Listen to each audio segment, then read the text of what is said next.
Halo, Assalamualaikum warahmatullahi wabarakatuh.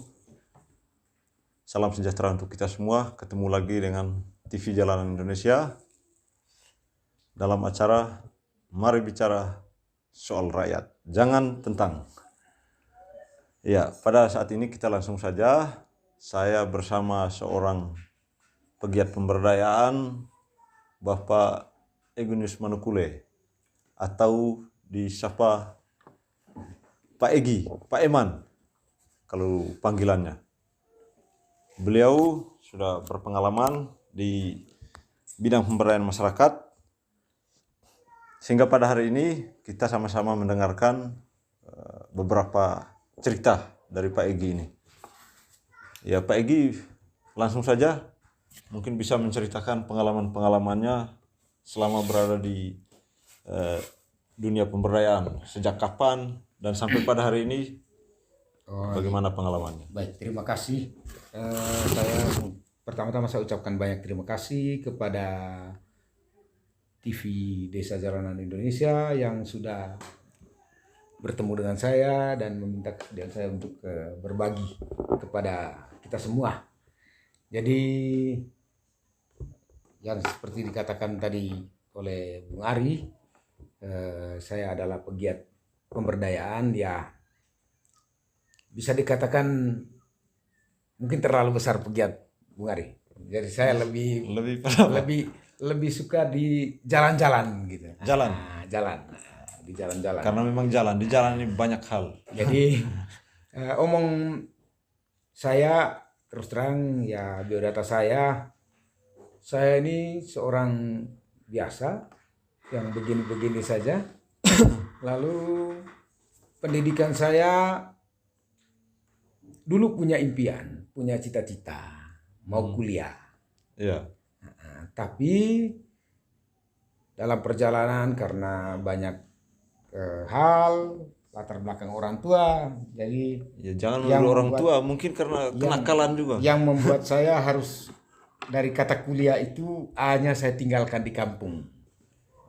Jadi saya harus pergi dengan berijazah kuli di kota besar. Saya pendidikan tamat SMA Widya Bakti Ruteng. Itu alma mater saya. Alma mater ini juga sudah luar biasa menurut saya karena sudah berhasil menghasilkan beberapa tokoh-tokoh baik daerah maupun tokoh politik, gereja dan sebagainya juga sudah. Dari tamatan saya itu tahun 92. Iya. 92, angkatan 92. Dan setelah saya jurusannya bukan jurusan SOS atau jurusan A1 IPA, tidak. Saya jurusannya bahasa. Berarti pintar dalam berkomunikasi. Ya, pintar juga tidak, tapi sekedar untuk nyambung ya. Tapi mudah-mudahan tidak terlalu ini juga. Sehingga bahasa-bahasa yang saya gunakan itu lebih bahasa-bahasa rakyat, bahasa-bahasa anak jalanan, emperan. Sehingga dengan itu saya dengan berbekal tamat SMA dan tidak ada ya ekonomi lah faktor utama, tidak bisa melanjutkan studi ke perguruan tinggi, sehingga saya harus nebeng bersama dengan orang-orang yang pergi kuliah. Ke kota besar. Saya berangkat ke Bandung. Di Bandung pengalaman saya juga tidak pernah di ini, ya berbagai macam pekerjaan dari pabrik ke pabrik, dari ini jadi buruh, ya. Jadi buruh di sana, jadi buruh pabrik. Ya, saya dengar dari orang juga bahwa Om Egi ini dulu pernah bergabung dengan sebuah organisasi buruh dan memperjuangkan bagaimana Om Egi terlibat dalam reformasi waktu itu. Iya. Berjuang, mungkin benar, bisa diceritakan juga. Jadi tahun 92 saya di Bandung sampai 94. Dari Bandung saya coba menuju ke ibu kota. Jakarta. Ibu kotanya Indonesia ini ya di pinggirannya. Di pinggirannya itu di Jakarta, Jabodetabek, berdomisili di Bekasi. Ya di sana ya aktif juga di pabrik, jadi buruh pabrik. Saya pernah bekerja di perusahaan Mulia Keramik Indraraya, Ya. Mulia Industrindo di Cikarang itu. Lalu juga dengan di perusahaan yang besar, saya di Toyota Tuso Logistik Center itu di Bekasi. Tapi benar tadi yang saya bilang bahwa di perjuangan selama di reformasi Bekasi, itu ada juga Pak Egy. selama di Bekasi saya sudah mulai diajak oleh teman-teman awalnya Pak Ari. Ya. Ajak oleh teman-teman untuk bergabung di Serikat Buruh Indonesia yang ketua umumnya tak kala rezim Soeharto itu Pak Mokhtar Pakpahan. Anggotanya Pak Mokhtar Pakpahan. Ya, kami kadernya beliau awal. Nah, dalam berjalannya waktu menjadi aktivis buruh, ya seluk-beluk, suka duka, canda tawa riang dan sedih pun kami alamin. Yang namanya memperjuangkan banyak orang ya. Dan itu berjalannya waktu juga sudah mulai beraliansi dengan berbagai macam elemen-elemen pemberdayaan. Tidak sampai advokasi. ditangkap waktu itu. Lumayan juga. Sudah berapa kali juga. Sudah babak belur juga. Kena Saya di gas air mata. waktu di Mulia Keramik itu ya saya salah seorang yang memprakarsai aksi buruh PT Mulia Industrindo Indraraya, 3 divisi di situ dengan 15.000 karyawan, mogok 1 hari 1 malam. Luar biasa. Tol kami tutup saat itu. Kami tutup. Sehingga sekarang kita sudah bisa menikmati bagaimana kebebasan berpendapat. Ya. Tidak seperti dulu lagi. Ya kita mungkin lanjut saja Om Egy. Oke. Setelah dari sana mungkin kan tadi saya bilang bahwa Om Egy itu di dunia pemberdayaan sudah melalang buana. Ya. Kira-kira berapa tahun ini bisa dibagikan pengalamannya. Jadi saya lanjut sedikit dulu. Saya masuk di dalam pemberdayaan murni itu tak kala sudah beraliansi dengan beberapa teman-teman NGO di Jakarta yang sampai pada advokasi reformasi. Dari situ mulai. Dari situ. Yang mana ada beberapa NGO yang peduli dengan kalangan buruh. Jadi kami coba mengumpulkan teman-teman buruh yang dipecat, lalu coba memberi pemahaman mereka untuk beraktivitas kegiatan-kegiatan kecil sehingga mereka tidak jenuh ketika sudah dipecat. Iya. Tahun 2000 saya kembali putuskan ketika reformasi sudah digulirkan, saya kembali ke Flores. Namun sebelum kembali ke Flores saya itu sempat berpikir saya di Flores buat apa? Tapi dengan modal ya pelatihan atau magang yang informal yang saya dapat dalam dunia pemberdayaan di kota besar, lewat aktivitas kegiatan pemberdayaan itu, saya coba mengambil satu keputusan untuk pulang dan menerjun di dunia pemberdayaan. Pemberdayaan yang pertama saya lakukan, pemberdayaan ini memang agak banyak interpretasi ya, banyak pemahaman atau pengertian. Ya. Ada yang mengatakan pemberdayaan itu, sebuah kegiatan pemberdayaan itu cukup dengan contohnya gali jalan, Ya. nah, secara gotong royong lalu dibayar, itu pemberdayaan. Nah, ada juga yang mengatakan pemberdayaan itu merubah mindset orang. Ya. Nah, kalau saya lebih pada merubah mindset orang dari yang tidak tahu, dia harus tahu. Karena kata pemberdayaan itu berangkat dari kata berdaya. Ada hal yang perlu diberdayakan. Perlu diberdayakan, maka program pemberdayaan itu harus connect. Ya. Ketika kita masuk dalam pemberdayaan masyarakat, saya masuk dalam pemberdayaan masyarakat itu kegiatan awal saya start dari diri saya. 2004 saya 2001 sampai 2004 itu saya mencoba mencari satu kegiatan yang bisa membuat orang itu Nah, mungkin bisa Om Egi lanjut ceritanya. orang itu bisa ikut atau orang itu bisa melihat, minimal dia tahu oh ini begini. Ya. Sehingga saya dulu pertama di Borong itu saya coba, karena saya pulang rantau banyak buku, saya hobi baca. Jadi banyak buku-buku bekas yang saya bawa. Saya coba membuat sebuah rental. Tak kala itu Manggarai Timur ini masih statusnya kecamatan. Borong kecamatan. Masih Borong. Saya bermodalkan kios di depan rumah bapak saya itu dengan ukuran ya 3x2. Saya pajangin semua majalah-majalah, buku-buku saya pajangin, ada yang pinjam, saya tulisin. Nah, Masih mandiri waktu itu. masih mandiri.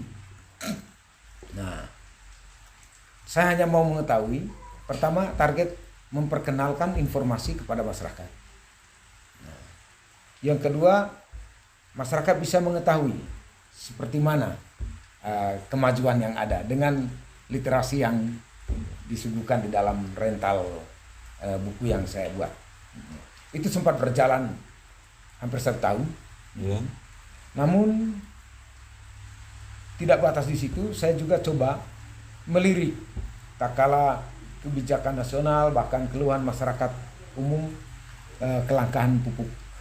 Nah, saya juga memulai sebuah kegiatan mandiri masih Ya. dengan mengolah limbah ternak, Pupuk pupuk organik. Ya, pupuk organik.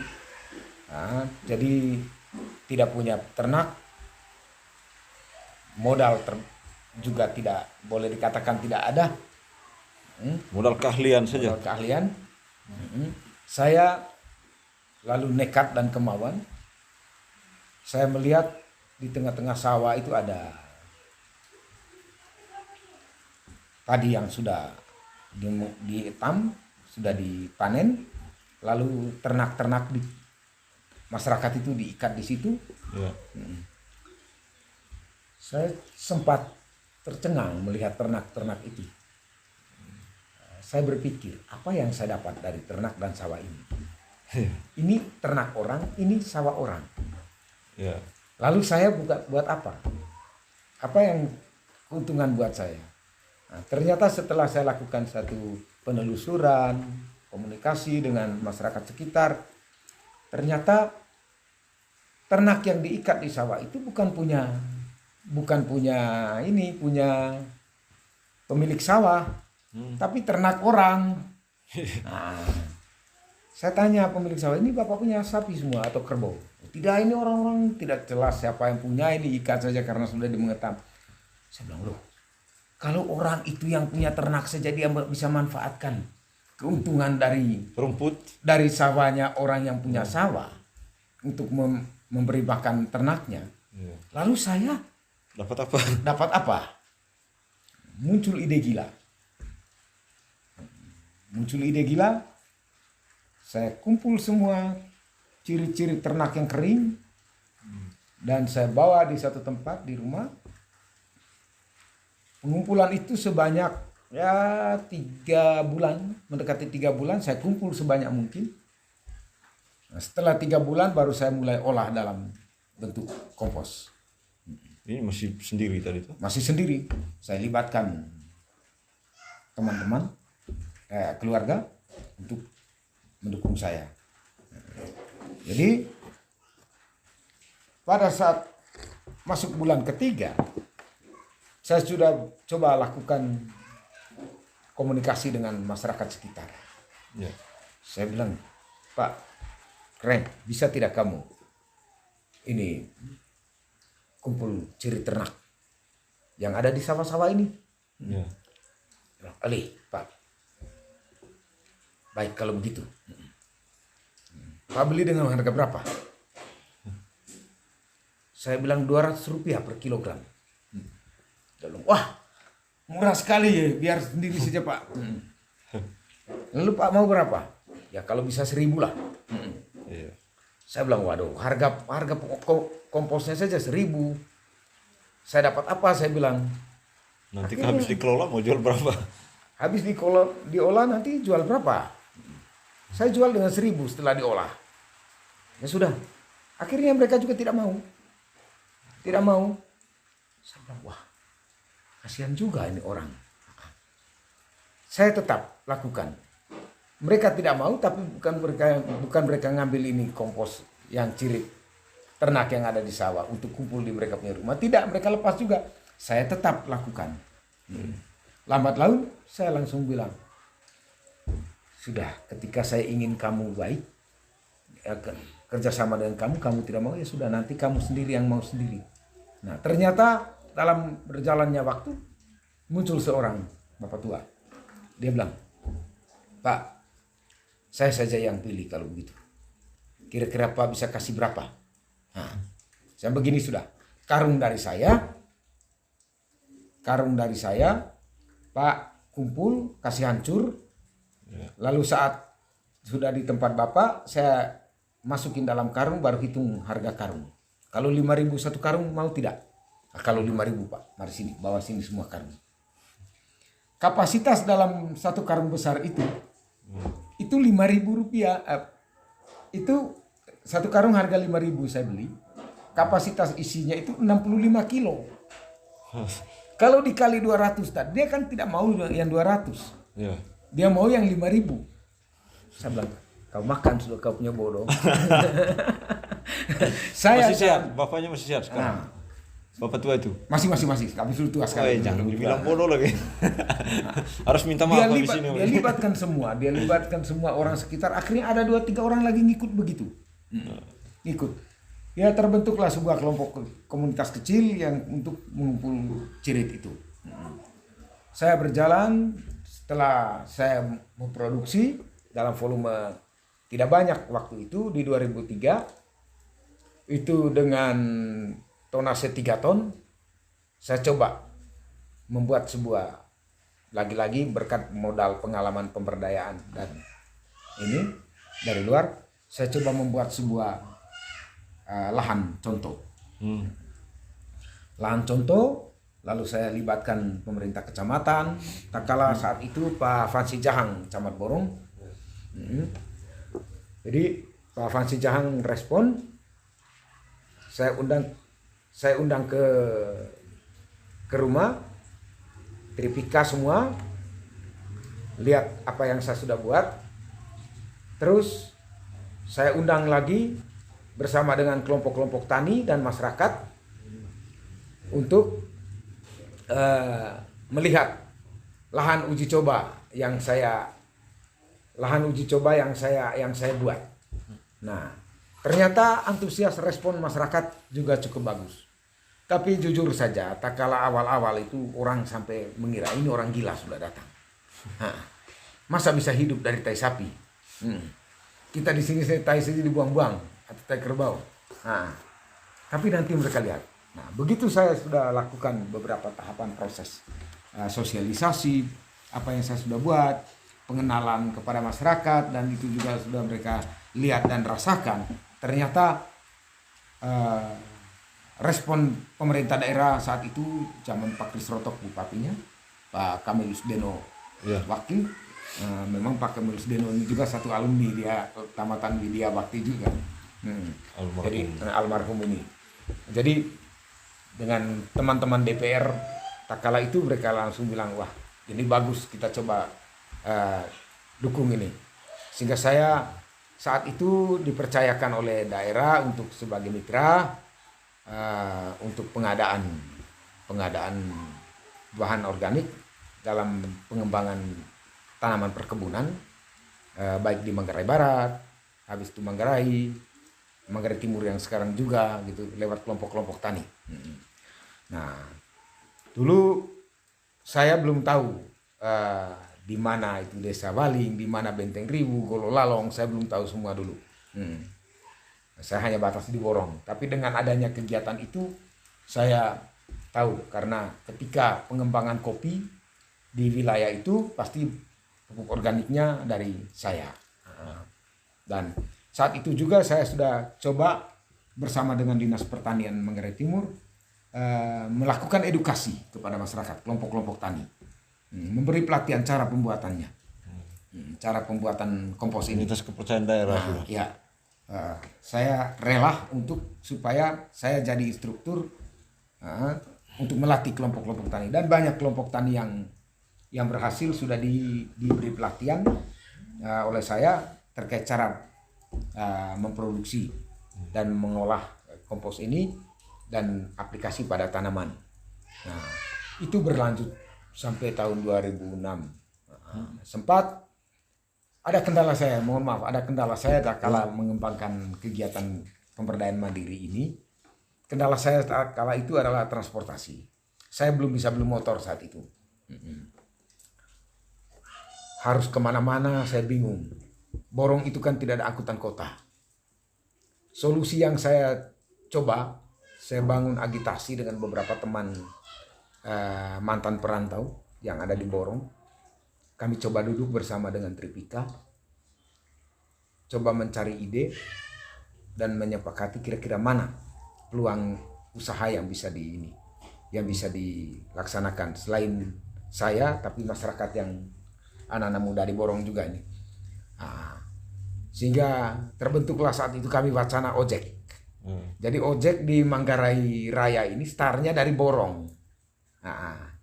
Dari Borong dulu ojek ini. Nah, kenapa saya berpikir ojek itu? Saya telurkan ide ojek karena kepentingan saya. Nah, tak kala saya mau kemana, saya tinggal bayar saja dia, ya tuh. Lalu saya janji besok atau sebentar datang jemput lagi saya di sini. Saya tinggal bayar, selesai. Saya tidak pikir oli, tidak pikir bensin dan sebagainya. Nah, tahun 2006, 2000 sampai 2006, ketika mau menggagas Manggarai Timur, saya juga dilibatkan oleh tokoh-tokoh Borong, Kecamatan Borong, untuk diskusi burung rembuk, kira-kira bagaimana bagusnya. Ada beberapa hal, sehingga waktu itu kami angkatan muda di Borong ini cukup kompak dan solid ya, solid sekali. Bahu membahu dengan Tripika, dengan pemerintah semua. Saya tetap eksis dengan saya punya kegiatan. Nah, di tahun 2006 itu saat mau mekar Manggarai Timur, ya kami bersama-sama dengan tokoh-tokoh Borong dan juga daerah sama-sama. Nah, karena Manggarai Timur saat itu tinggal menunggu waktu paripurna di DPR. Nah, saat tahun 2007 mau paripurna Manggarai Timur, waktu itu kita masih gabung dengan Manggarai. Ada kegiatan di dalam kegiatan pemberdayaan dengan masyarakat, saya juga sering ikut terlibat dan bahkan dipercayakan oleh pemerintah daerah maupun provinsi untuk ikut event-event nasional. Nah, karena aktivitas saya ya lebih pada praktis pertanian, saya lebih fokus ke sana. Sehingga ada beberapa kegiatan pekan tani nelayan tingkat nasional di Manado. Itu habis itu yang Om Egi gagal di sana. Di sana pergi. Ya, kan saya pernah dengar cerita juga. Pak Egi diutus oleh Manggarai ke Manado untuk promosikan produk-produk Manggarai itu. Nah, karena produk andalannya waktu itu kompor, dong. Itu kedua. Itu yang kedua. Pergi, itu belum, ya? Belum. Tahun 2004 kami berangkat ke Manado, itu mewakili Manggarai dan juga NTT sampai di tingkat nasional. Nah, balik dari sana, lagi-lagi ada kegiatan gelar teknologi tepat guna. Gelar teknologi tepat guna nasional itu difasilitasi oleh tak kala belum ada Kementerian Desa. Itu masih di bawah Kementerian dalam negeri ya, urusan pemerintahan desa. Iya. Nah itu saya juga dipercaya karena saat itu saya didorong oleh kepala BPMD Kabid BPMD di Manggarai, Pak Liber Habut ya. Beliau itu bilang, Pak Egi punya ide tidak bisa menciptakan sesuatu produk yang bisa dijadikan sebagai produk teknologi tepat guna, ramah lingkungan, bisa dimanfaatkan oleh banyak orang, dan tentu berangkat daripada bahan dasarnya adalah bahan lokal.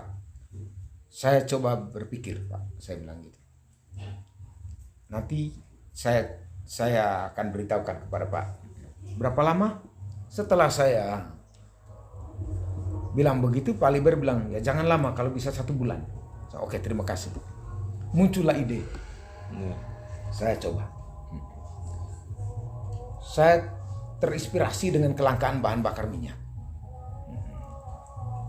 Dan saat itu saya berpikir media apa yang saya pakai untuk menjawab kelangkaan minyak ini.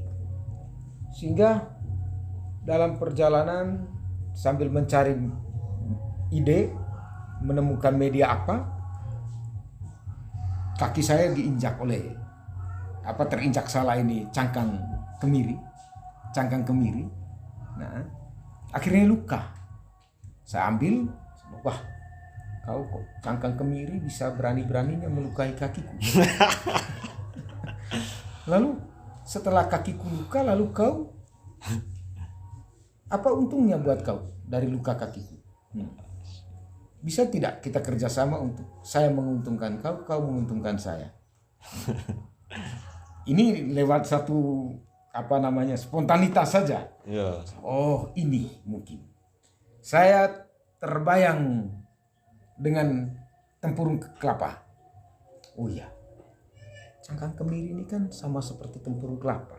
Berarti kalau diolah dalam bentuk arang, dia bisa dijadikan bahan baku. Saya mencoba mengumpulkan lagi itu tempurung kelapa. Lalu saya buat dalam bentuk arang. Dengan pengalaman yang sangat-sangat minim dan berkat pengaruh banyak baca, Belajar otodidak. Saya coba melihat dan coba meramu, membuat formulasi standar dengan bahan-bahan. Jadi saya olah dalam bentuk briket. Saya bakar arang, halusin, baru saya olah dia dengan bentuk briket. Perekatnya. Dan singkat cerita mungkin jadilah dia kompor. Jadilah dia. Nah, jadilah dia briket dulu. Briket. Setelah jadi briket, pikir lagi komfornya. Komfornya model mana? Saya tidak punya keahlian di bidang ngelas apa segala macam. Ya. Saya hanya punya pikiran. Saya bawa pergi di tukang las satu, mereka bilang, wih, gimana lagi kau punya ide nih? Nah, jadi gitu. Akhir ketemu satu orang, bapak tua di Ruteng, dia mau. Saya beli semua bahan-bahannya, saya bentukin komfornya, buat begini, saya gambarin, dia ikut gambar, saya pandu, jadi. Setelah jadi langsung uji coba di rumahnya Pak Liber Habut tadi.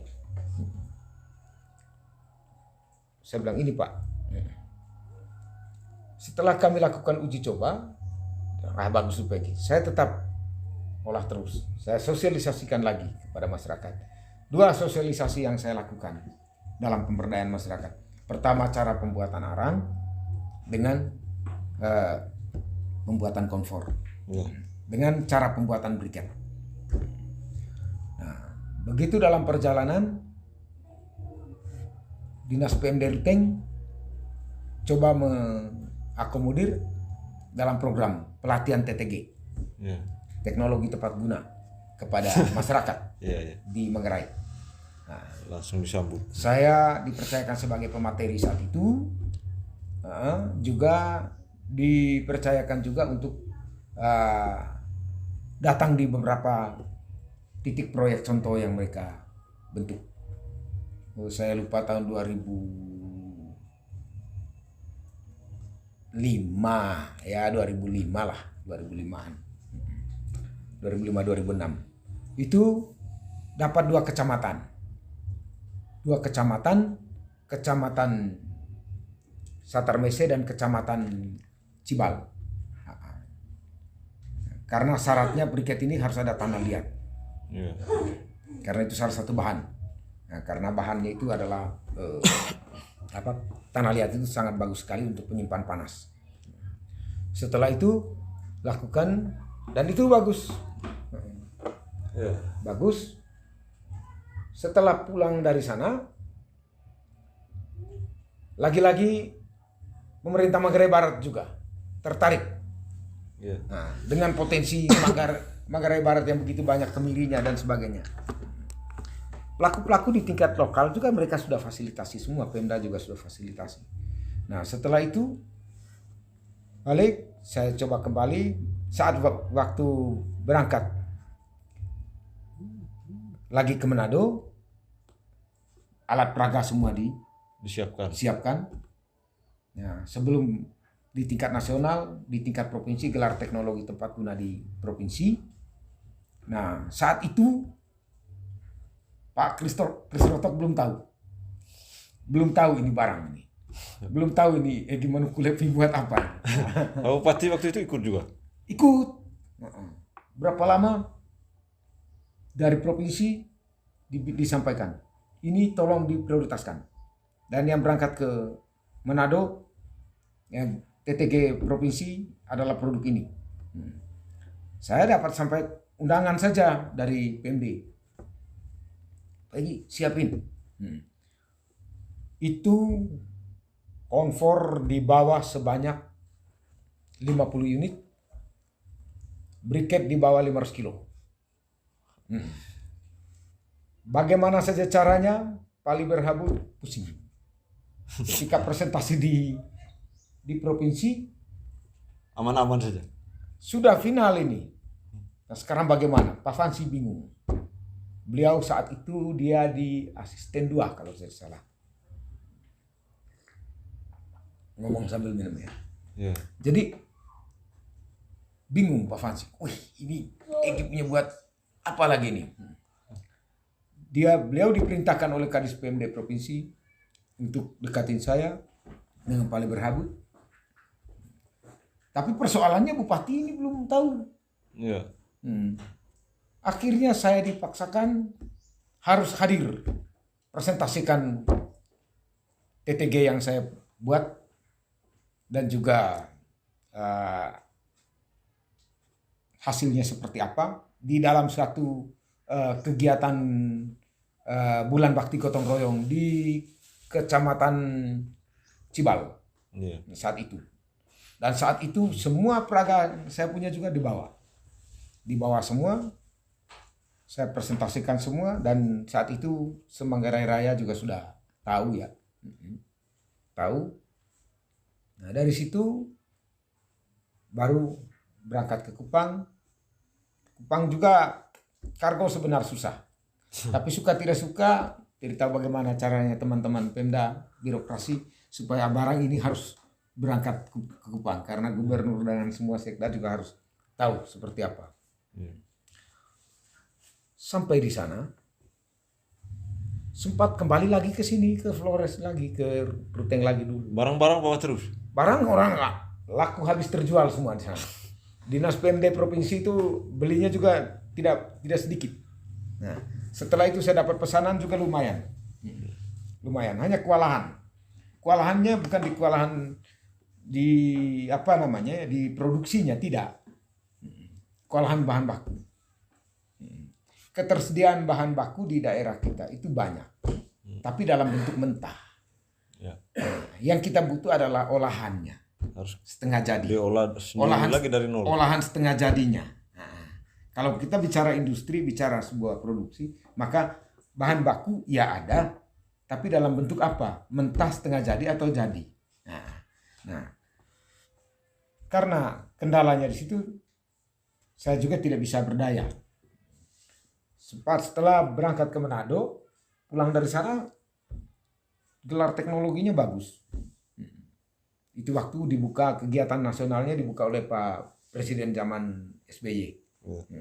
Ada berapa kali kegiatan nasional yang dibuka langsung oleh SBY itu yang saya pernah ikut itu 4 kali ya. Nah, kembali dari sana ikut lagi gelar teknologi tepat guna di Tunggu. Ya. Yang di Manado ini yang Om Egi masih komentar promosikan komfornya itu, yang komfornya tiba-tiba Om Egi lagi enak ngomong, tiba-tiba ada ibu-ibu panggil tuh, Pak.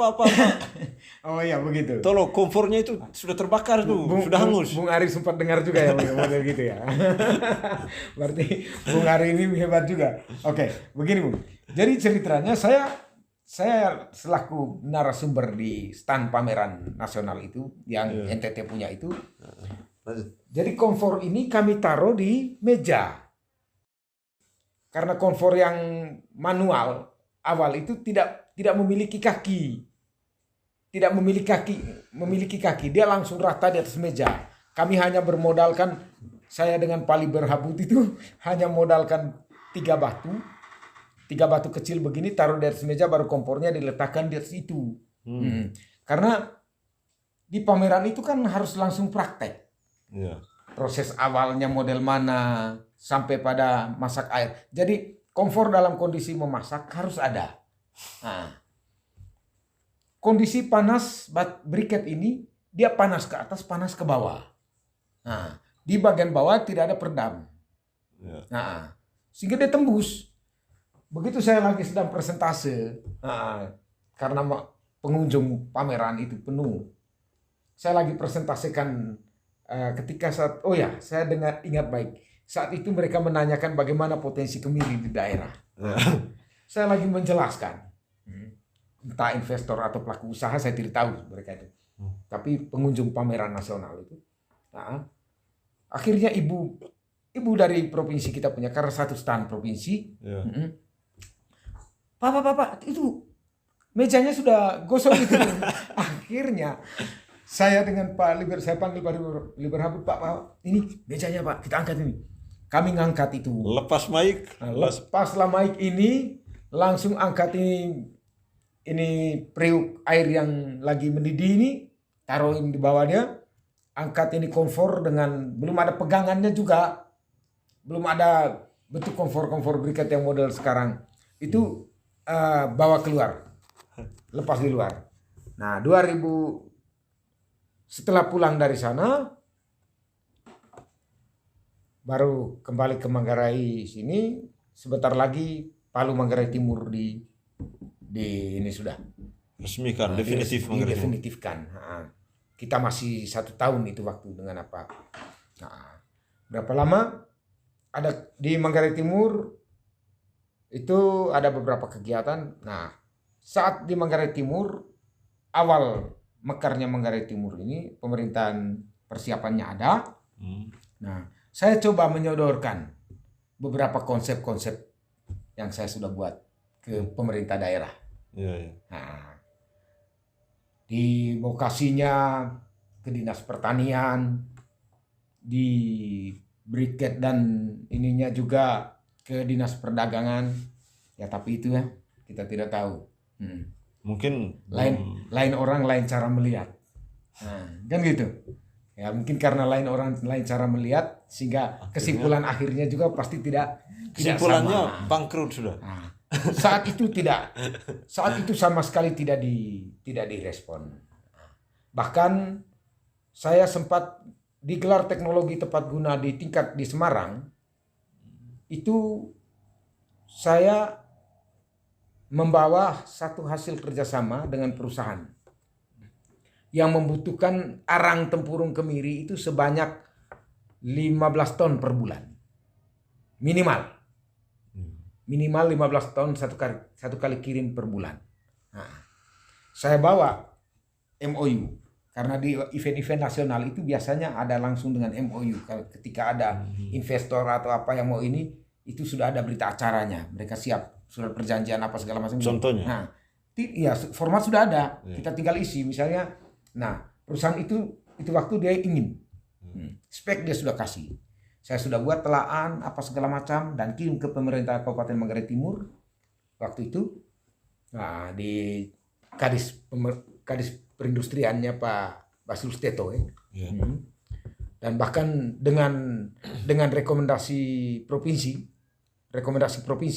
saya ingat baik terkait dengan dukungan pengembangan pemanfaatan bahan bakar alternatif di Manggarai Timur itu tidak pernah ada say hello bagaimana dengan itu, tidak. Nah, sehingga saya sendiri juga Akhirnya menyerah. Berpikir ngapain saya hanya seekor kambing harus bertanding untuk menjatuhkan ini loh. Nah, kan begitu. Nah, Ya keren Om. akhirnya dari situ saya kembali tetap kegiatan pertanian itu bagian daripada saya punya hobi. Basicnya memang di situ. Basic saya. Bahkan pernah jadi guru di SMK pertanian pernah ini, tuh. Nah dari situ saya juga diminta untuk bagi ilmu menjadi guru instruktur di SMK Negeri 1 Borong. 4 tahun saya di situ. Nah, di SMK 1 Borong ini ya saya bilang panggilan saya kepada dunia pemberdayaan. Nah, yang saya miliki itu kan bisa juga pemberdayaan di sekolah. Yang saya miliki ini bukan punya saya, tapi cuman titipan. Tapi perlu juga saya bagi baik kepada generasi dari bawah maupun yang masyarakat. Nah, sehingga saya terima untuk tawaran di SMK. Di sana 4 tahun saya instruktur pertanian, juga dengan pengolahan hasil. Lumayan, masyarakat juga banyak tahu ketika event-event nasional 17 Agustus SMK Negeri 1 itu selalu di depan. Bahkan di lahan depan SMK, di belakang SMK itu waktu saya sebagai instruktur itu ya penuh dengan tanaman. Saya ingat baik itu jagung saja pelaku pasar dari Borong berani datang beli langsung di SMK. Lalu setiap 2 minggu sekali praktek strategi marketing pemasaran untuk merubah mental anak-anak kita. Karena jujur kita orang Manggarai ini kan visi entrepreneurnya kan ya boleh dikatakan belum semua ya.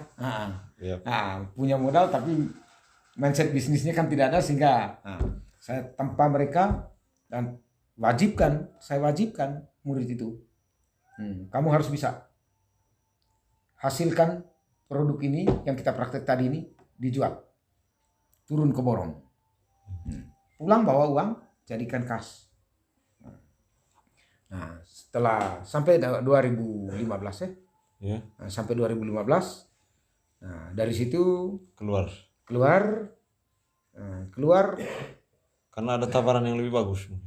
Tidak juga, tapi saya memang berpikir mungkin saya perlu lebih luas lagi. Lebih luas lagi saya punya tempat ini. Sehingga masuk ketika ada informasi perekrutan pendamping desa, ya saya coba masuk ke sana. Untuk melamar menjadi pendamping desa. Nah, tentu sebelum saya ngambil keputusan untuk bergabung ke pendamping desa, saya melihat berbagai macam syarat yang dipasang untuk menjadi seorang pendamping desa itu apa-apa saja. Dan ternyata saya coba hitung sesuai dengan jiwanya. Ya, semangat iya. Lalu latar belakang pendidikan ya itu tadi. Mau kuliah sehingga A-nya tinggal di kampung, kulinya saja yang sampai kota besar ya. Sehingga pengalaman saja yang punya. Kalau menurut saya Om Egi tidak menjamin, tingkat pendidikan sekarang tidak menjamin kualitas orang. Ya, artinya kan ya itu ranahnya lain ya, nah, konteksnya lain. Nah, tapi saya lanjut di pendamping desa. Di sini saya rasakan banyak pengalaman, nah, suka duka. Saya lebih kompleks. Di SMA dulu, SMK dulu, yang namanya murid, persoalan benar atau salahnya guru tidak pernah salah, benar terus saja. Saya rasakan itu. Guru tidak pernah bilang tidak tahu. Nah, dia harus bisa mengatakan bahwa murid, saya lebih tahu dari kau. Padahal cara dia mudah. Dia kasih dulu pertanyaan, coba kau jawab. Sudah murid satu jawab, coba kau jawab pertanyaan ini. 3 murid sudah jawab, baru dia ambil intisarinya, baru dia jawab kesimpulan. Nah, seolah-olah dia sendiri yang tahu. Nah, itu saya sudah tahu di sana celahnya. Nah, tapi di masyarakat, di pemberdayaan masyarakat ini, waduh, itu kalau dibilang keras, lembut, panas, dingin, hujan, angin, batu, kayu, itu dirasakan. Karena umum pemberdayaan masyarakat ini, kita lebih pada bagaimana merubah mindset, cara berpikir dia. Kalau sekedar mengadopsi sebuah konsep, lalu dia laksanakan, itu mungkin terlalu mudah. Tidak beda dengan mengangkat batu dari sini, pindah ke sana. Nah, mencontohkan cara ini, cara menggalinya, lalu kau tanam nanti begini. Itu kan tidak sulit.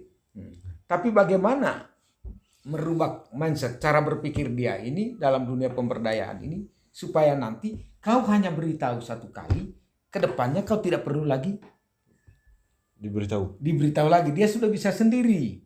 Nah, belum lagi kau sodorkan hal yang baru, yang nanti untuk dia bisa jalankan sendiri. Memang lebih sulit daripada di sekolah. Lebih sulit. Nah, apalagi kalau bandingkan dengan orang hanya menonton saja, yang tukang kritik. Kalau orang-orang yang hanya menonton kan itu lain lagi. Mereka lebih pintar lagi. Mereka lebih pintar, dan itu namanya pengamat. Dia menyimpulkan berdasarkan hasil amatannya. Hasil apa yang dia dengar. Kan gitu. Jadi kalau saya punya istilah sekarang ini kan, generasi kita sekarang ini kan banyaknya generasi yang boleh dikatakan generasi literatur. Nah, generasi yang dihasilkan di zaman sekarang ini generasi literatur. Bukan generasi yang didasari oleh IQ-nya sendiri. Nah, kenapa saya katakan begitu? Bahwa karena konsep yang tertanam, yang terstigma di dalam pemikiran generasi kita adalah menurut pakar ini. Ini konsepnya. Menurut dokter ini. Sehingga saya kalau berdasarkan pengalaman saya. Bukan berdasarkan pengalaman saya. Belum dia bicara kolaborasi antara literasi dan inovasi. Dan dia berbicara tentang. Dia bicara tentang. Bukan soal. Bukan soal. Tapi kalau yang seperti ini kan harus berpikir solusi. Dia harus bisa memecahkan masalahnya. Dia kenalkan dulu masalah, dia mengatasi masalah dan menyelesaikan masalahnya. Sehingga pada akhirnya nanti dia akan lebih bisa. Nah, itu tadi saya kadang lihat adik-adik mahasiswa yang baru tamat kita punya di daerah kita ini. Coba lihat, Bung Ari, coba lihat. Ada tidak seorang wisudawan yang bangga ketika dia setelah diwisuda, ya kan?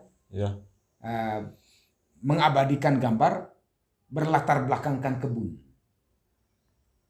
berlatar belakangkan tesis ataupun dia punya skripsi ataupun kajian ilmiah yang dia lakukan di lapangan. Tidak. Yang dia latar belakangin adalah lemari kaca, di dalamnya banyak buku. Nah, orang tua di kampung seolah menggiring pikiran orang tua di kampung bahwa sebanyak buku itu mungkin dia punya otak sudah. Keren begini. Kalau diskusi dengan Om Egy ini tidak tidak cukup waktu. Mau sampai Iya, malam iya, juga iya. Om Egy kuat. Saya yang kalah. Saya yang kalah nanti. Sebagai penutup mungkin Om Egy kita langsung saja, kebetulan tadi omong yang kritik-kritik menurut saya berdasarkan pengamatan saya, bukan berdasarkan pengalaman. Menurut pakar ini. Ya, Om Egy mungkin pernah dengar nama Usman Alis? Usman Alis ya. Usman Alis itu saya lihat Om Egy sering Oh, komentar di yang postingan. ya. Saya sering lihat dia di grup Demokrasi Manggarai Timur ya.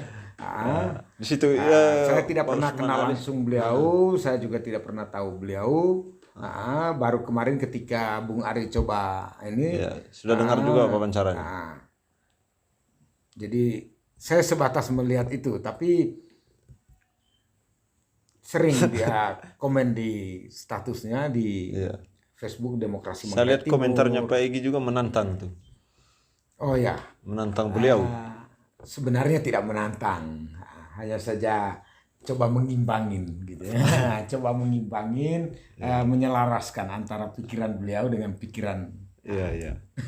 Karena kalau menantang seolah ada ini sedang. Tapi kalau kritikan Pak Usman itu menurut Om Egy, apakah itu menurut pakar atau berdasarkan pengalaman? Saya belum pernah tahu ya. Belum, Bung Usman itu pernah berbuat apa? Saya belum pernah lihat ya. Iya. Saya belum pernah lihat apa yang dia sudah pernah. Ya mohon maaf kan gitu ya. Iya. Jujur saya belum pernah bertemu dengan orangnya. Tapi kritikannya bagus, bagus. Hanya memang mungkin tadi masih belum ketemu antara yang dia sudah buat di mana dan yang orang pernah lihat apa gitu ya. Mungkin itu yang seperti Om Egy pemberdayaan tadi, mengajarkan orang untuk buat pupuk dari kompos dan lain-lain tuh. Ya mungkin paling tidak seperti itulah. Ya, siapa tahu Bung Usman punya pengalaman lain. Ya makanya kan di dalam komen saya pernah berkomen dia punya ini terkait dengan konsepnya, bukan ininya ya. Bukan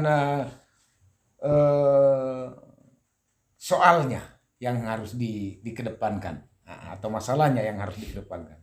Tapi nanti solusinya model mana? Lalu karena Manggarai Timur ini bukan milik kita, bukan milik saya sendiri atau Pak Bung Ari sendiri atau sekelompok saja ya. Kita semua, kita semua harus berpikir bersama-sama. Bahkan saya kalau mau bicara omong Manggarai Timur ini, Bung Ari, saya itu salah satu tokoh. Ya terlalu besar, mohon maaf, saya tidak tokoh, saya begini-begini saja. Tidak perlu disebut tokoh juga. Orang kenal juga baik, tidak soal. Tapi sejarah pasti akan mencatat, dokumen pasti akan memperlihatkan itu. Paripurna pemekaran Manggarai Timur di DPR RI, saya salah satu orangnya. Hadir, saya masih punya foto. Tak kala itu saya pulang dari Palembang. Itu mewakili elemen tani dan angkatan muda dari Manggarai Timur. Nah, itu sehingga saya pikir Manggarai Timur ini mungkin saatnya sekarang memang tidak terlalu ini juga kalau mau kritikan yang terkait dengan yang saya lihat bukan hanya Bung Usman Alis ya, tapi ada beberapa kritikan juga. Mungkin menurut saya, coba duduklah. Saya sendiri dengan Bupati jarang bertemu dan bukan jarang, hampir tidak pernah. Saya kan begini orangnya, kan gitu. Setiap hari di jalan terus. Di jalan terus. Mau pemberdayaan masyarakat. Lebih banyak ke pemberdayaan perempuan mungkin saya lihat kayak gini. Kalau di pendamping desa ini kan kita ini kan Bung Ari, pendamping desa itu kan namanya juga pendamping desa. Desa saja kita damping. Saya damping kok, apalagi kamu. Kan begitu. Harus didampingi semua. Iya. Dalam desa itu kan ada potensi. Ada banyak. Ada potensi, ada masalah. Nah, masalah yang ada ini, potensi yang ada ini, marilah kita ramu untuk menjadikan sesuatu hal yang bagus untuk memajukan desa. Ya itu tadi perempuan ada, ibu hamil ada, para janda ada, ya kan Dan harus didampingi semua. harus. Karena Kewajiban. amanat aturan regulasi itu mereka ini pemanfaat. Ya, kelompok yang harus Kelompok, diperhatikan. iya yang harus diperhatikan. Mereka adalah kaum marginal yang harus diperjuangkan. Disabilitas itu kan juga bagian daripada pemberdayaan yang harus kita berdayakan. Nah, nanti Om Egi saya ajak ke diskusi dengan Pak Usman Alis bisa? Ya, Kalau ada waktu. kalau ada waktu mungkin bisa ya. Karena ini Kalau agak ada sulit waktu, sudah. Saya harus cocokkan antara waktunya Pak Egi dengan waktunya Pak Usman. Oke, toh. oke, oke. Ya, oke. Nah, Tidak apa-apa. nanti kalau kapan waktu kosongnya Pak Usman dengan Pak Egi nanti Ya. kalau sudah ketemu baru Sudah ketemu baru bisa ya toh. ya. Karena saya lihat juga Pak Usman ini orangnya asik juga. Saya juga rindu sekali ingin kenal dengan beliau. Kalau bisa nanti Bung kita coba Zoom ya Coba nanti. supaya bisa ini. Ya baik, mungkin ada closing statement dari Pak Egi untuk mengakhiri diskusi kita ini. Baik, terima kasih TV Jalanan Indonesia. Saya mengucapkan banyak terima kasih yang sudah bertemu dengan saya untuk coba berbagi.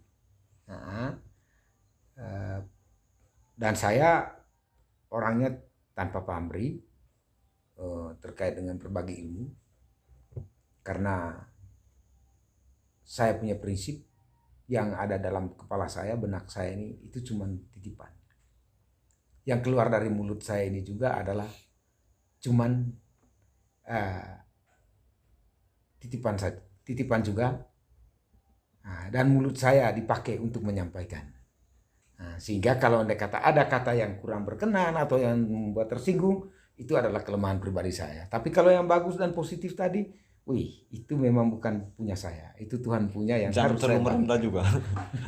Iya. Kalau yang bagusnya dipakai, yang tidak baiknya artinya begitu. dibuang saja. Yang bagus itu terus terang bukan punya saya, itu punya Tuhan, tapi lewat mulut saya sih. Kan gitu. Keren.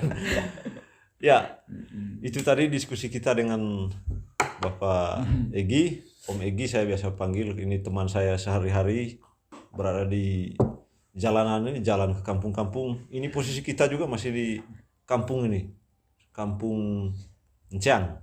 Kita di sela-sela menjalankan tugas Saya tadi, tambah sedikit, kita Bung isi dengan diskusi. Saya tambah sedikit. Ya, jadi saya hanya berpesan bahwa marilah kita membangun Manggarai Timur ini dengan meninggalkan mindset primordial kita. Tidak ada yang besar, tidak ada yang kecil. Tidak ada juga yang di tengah.